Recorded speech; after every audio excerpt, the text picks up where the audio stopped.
पायो जी मैंने राम रतन धन पायो, जन्म जन्म की पूंजी पाई, जग में सभी खोवायो। पायो जी मैंने राम रतन धन पायो। अपनी मधुर वाणी और राम भजन गायकी से जन जन तक राम को पहुंचाने वाली अनुराधा पौडवाल जी इस वक्त हमारे साथ हैं। इंडिया टीवी में आपका स्वागत है अनुराधा जी। एक ऐसा लग रहा है जैसे कि सपना साकार हो रहा है। 500 वर्षों का इंतजार था, वो अब पूरा हो रहा है। 22 तारीख को हर राम भक्त अयोध्या में रहना चाहता है, लेकिन कुछ सौभाग्यशाली हैं जो वहां पे रहेंगे। उनमें से एक आप भी हैं जी। निमंत्रण आया है, क्या कहेंगे? जी हाँ, जी हाँ, बिल्कुल मैं सौभाग्यशाली समझती हूँ अपने आप को कि इतने हज़ारों करोड़ों लोगों में अगर मुझे मौका मिल रहा है वहाँ जाने का और साक्षी बनने का, उस बहुत ही कमाल का क्षण है वो, तो ये बहुत बड़ी ईश्वर की कृपा है जी। आपने कई गाने भी भजन गाए हैं, भगवान राम प्रभु श्री राम के लिए आपने गाने गाए हैं। अभी भी लगातार गाने जो है इस शुभ घड़ी के मौके पर रिलीज कर रही हैं आप। अगर कुछ हमारे दर्शकों के लिए गुनगुना दें आप तो। देखिए, गाने तो नए नए बहुत सारे आए हुए हैं और मैंने आदि शंकराचार्य का राम भुजंग स्तोत्र भी खास इस मौके पर मैंने रिकॉर्ड किया है। ज़रूर मैं गुनगुनाऊंगी, लेकिन वो नहीं जो ऑलरेडी बज रहे हैं यूट्यूब में, लेकिन एक बहुत ही पॉपुलर भजन है,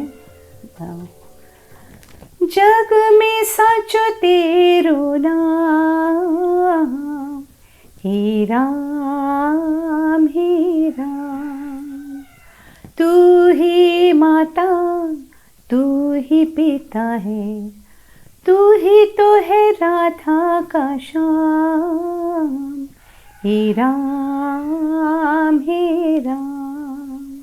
बहुत बहुत बढ़िया। प्रभु श्री राम के आदर्श जो हैं, उनके आदर्शों को आप कैसे जीती हैं, कैसे दिखती हैं? भारतवर्ष में इस वक्त जो माहौल राममय है, आपको लगता है कि आदर्श जो उनके हैं अब जन जन तक पहुंच रहा है, और आपके लिए उन आदर्शों का क्या महत्व है? देखिए, प्रभु राम के आदर्श की जब बात होती है, समय समय पे चीज़ें बदलती रहती हैं, लेकिन उसमें एक डिसिप्लिन और किस तरह से सबका आदर करना, ये कितना ज़रूरी होता है, किस तरह से निभाना चाहिए, ये उसमें से लेने वाली चीज़ है। तो मुझे लगता है कि भगवान राम के आने से एक हर एक के जीवन में उनको अपना राम मिल गया है और एक एंकर मिल जाता है लाइफ में। तो उस तरह की फीलिंग आ गई है। आप देखेंगे कि छोटे से छोटा बच्चा भी जय श्री राम कह रहा है। कहाँ कहाँ से लेडीज़ अपने अपने घर से या अपने तरफ से क्या क्या चीज़ें लेके आ रही है। कोई अगरबत्ती लेके आ रहा है तो कोई कुछ लेके आ रहा है। तो हर एक के मंदिर में मैंने तो इतने सालों में कभी ऐसा नहीं देखा है कि कोई एक ऐसी भावना में हर एक आदमी निर्विवाद जुड़ा हुआ है। तो ये एकमेव ऐसा मंदिर है पूरे विश्व में जिसके लिए पूरा हिंदुस्तान एक होकर के इसके लिए प्रार्थना कर रहा है और इसकी खुशी मना रहा है। कह रहे हैं कि अभी जब से मंदिर बनने का हुआ है, या पिछले कुछ महीनों से जब से ये चर्चा आई है कि अब प्राण प्रतिष्ठा होने वाला है, लोग जो हेलो हाय कहा करते थे अब जय श्री राम कह के एक दूसरे का अभिवादन कर रहे हैं। इस बदलाव को कैसे देखती हैं आप? ये मुझे लगता है सनातन का एक नया चैप्टर शुरू हो रहा है 22 तारीख से, मतलब हो चुका है। और जिन लोगों को थोड़ा सा अजीब सा लगता था कि हम अपने मतलब सनातन धर्मीय होने के बारे में कैसे बात करें, तो खुले आम वो बहुत गर्व से जय श्री राम कह रहे हैं। प्रधानमंत्री जी ने भी आग्रह किया है कि सब लोग अपने घरों में राम ज्योत जलाएं, क्योंकि 22 तारीख को सब लोग तो वहां पहुंच नहीं पाएंगे। तो आप लोग दिवाली मनाएं, घर में मनाएं और राम ज्योत जलाएं। जी आपकी क्या तैयारी है? बस सभी तो वो तो मनाएंगे ही। मैं तो रहूंगी अयोध्या में और लेकिन हाँ, ये बिल्कुल सही बात है। और विशेष रूप से मुझे लगता है कि ये जो सभी लोगों को एक धागे में जो पिरोया हुआ है, उसकी ख़ास वजह मेन उसके लिए मतलब जो निमित्त हुआ है वो जो अयोध्या से जो अक्षता आई है, और लोगों ने, आरएसएस के लोगों ने हर घर में जाके वो अक्षता सबको दी है। तो उस वजह से एक पर्सनल टच आ गया है, क्योंकि अक्षता हम तभी देते हैं जो हमारे कोई पर्सनल, जैसे अपनी बेटी या बेटी की शादी हो, या फैमिली में कोई जैसे किसी के जनोई हो या कोई मंगल कार्य हो, तभी जाके हम जिनका हम आदर करते हैं, जो हमारे बिल्कुल पास है, तो उनके घर में जाके ये हमारी संस्कृति है कि हम उन्हें अक्षता देते हैं और आग्रह करते कि आप ज़रूर आएँ, ज़रूर पधारें। मैंने कई तस्वीरें देखी, आप इसके पहले भी अयोध्या गई हैं, हनुमानगढ़ी में आपने पूजा अर्चना भी की है। आपने उस वक्त मीडिया से भी काफ़ी लंबी चौड़ी बात की थी, और बड़ी आपने ये कहा था कि राम मंदिर बने, भव्य राम मंदिर बने, दिव्य राम मंदिर बने, ऐसे आपकी भावना थी उस वक्त।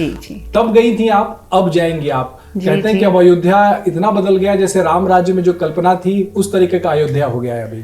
बिल्कुल बिल्कुल, ये तो मैं फ़ोटोग्राफ्स देख रही हूँ, क्योंकि उसके बीच में कहीं जाना तो नहीं हुआ था, लेकिन अब जब जाएंगे तो बिल्कुल दिखाई देगा। और फ़ोटोग्राफ्स में, रील्स में बहुत दिखाई देता है कि अयोध्या बिल्कुल एक दुल्हन की तरह सजी हुई है, और सब में जल्लोश है, सब में बहुत ही हर्ष और उल्लास है। पहले प्रभु श्री राम जो उनके जन्मस्थली अयोध्या, वहाँ पर एक टेंट में थे, अब एक भव्य और दिव्य ऐसे मंदिर में है जिसकी चर्चा पूरे विश्व में हो रही है। बिल्कुल बिल्कुल। इसी पर अगर आप कुछ गुनगुनाते हैं तो। वस्तु अमोलिक दी मेरे सतगुरु, कृपा कर अपनायो, पायो जी मैंने राम रतन धन पायो। जन्म जन्म की पूंजी पाई, जग में सभी खोवायो, पायो जी मैंने राम रतन धन पायो। बहुत खूबसूरत। कई लोगों को निमंत्रण है, आप लोगों को निमंत्रण है, आप लोग वहाँ पे जा रहे हैं। कई सारे देश में ऐसे लोग हैं जिनको निमंत्रण मिला है और वो इसका बहिष्कार कर रहे हैं, कह रहे हैं हम नहीं जाएंगे, या भी जाना सही नहीं है वहाँ पर, ये किसी का राजनीतिक कार्यक्रम है। क्या कहेंगे ऐसे लोगों के बारे में? मेरा अपना निजी ओपिनियन है, this is my personal opinion, कि जीवन में खुशियाँ बहुत कम आती है। तब जिस वक्त खुशी आती है ना, तो उसे झपक ले लेना चाहिए। नेगेटिव की तरफ 1% भी ध्यान नहीं देना चाहिए। उनका उनकी तरफ, उनकी सोच उनकी तरफ। वो ये कह रहे हैं इसलिए हम अपनी खुशी क्यों बिगाड़ें।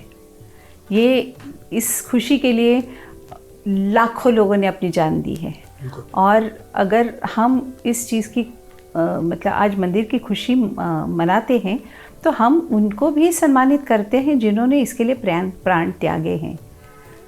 तो मुझे लगता है कि मैं ऑनेस्टली, मुझे तो ऐसे लगता है कि लोगों की खुशी इतनी है ना कि वहाँ पे कहीं पे भी ये नेगेटिविटी टिकेगी भी नहीं। नेगेटिविटी की तो हद है, मतलब लोग नहीं, मुझे वो तो होती है ना, वो तो जहाँ पे जी, कब किस युग में नहीं था जी। अब राम जी थे तो शूर्पणखा भी थी जी, उसको क्या कर सकते हैं जी। ठीक है, अनाप शनाप बातें भी लोग कर रहे हैं। अरे नहीं करने दो ना, कि मांसाहार करते हैं, कोई कह रहे मंदिर तो वहाँ बन ही नहीं रहा है। अरे वो तो जितनी परमात्मा ने देखो जिसको जितनी बुद्धि दी है, उनसे ज़्यादा एक्सपेक्ट भी क्या करें हम। कई लोग कह रहे हैं कि जबरदस्ती प्रधानमंत्री को इसका श्रेय दिया जा रहा है। मैं इसके नेगेटिव में बात करूंगी नहीं, क्योंकि मैं इस वक्त बहुत ज़्यादा खुशी में हूँ कि मुझे बुलाया गया है, मेरे घर में मुझे अक्षता आके दी गई है, मुझे वहाँ जाने का मौका मिला है, मैं वहाँ जा रही हूँ।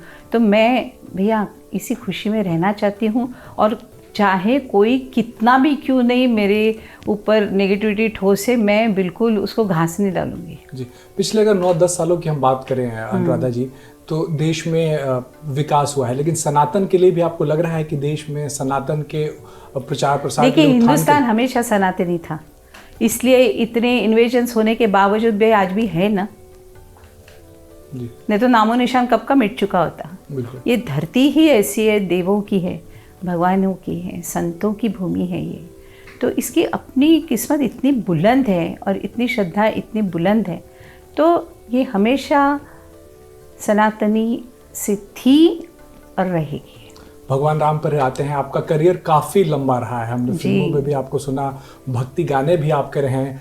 भक्ति गानों का महत्व आपके करियर में, प्रभु श्री राम के ऊपर गाए गए भजनों का महत्व आपके करियर में? बहुत सारे भजन गाए हैं, ये नहीं कि सिर्फ राम पे गाए हैं, लेकिन है तो सभी एक ही जी।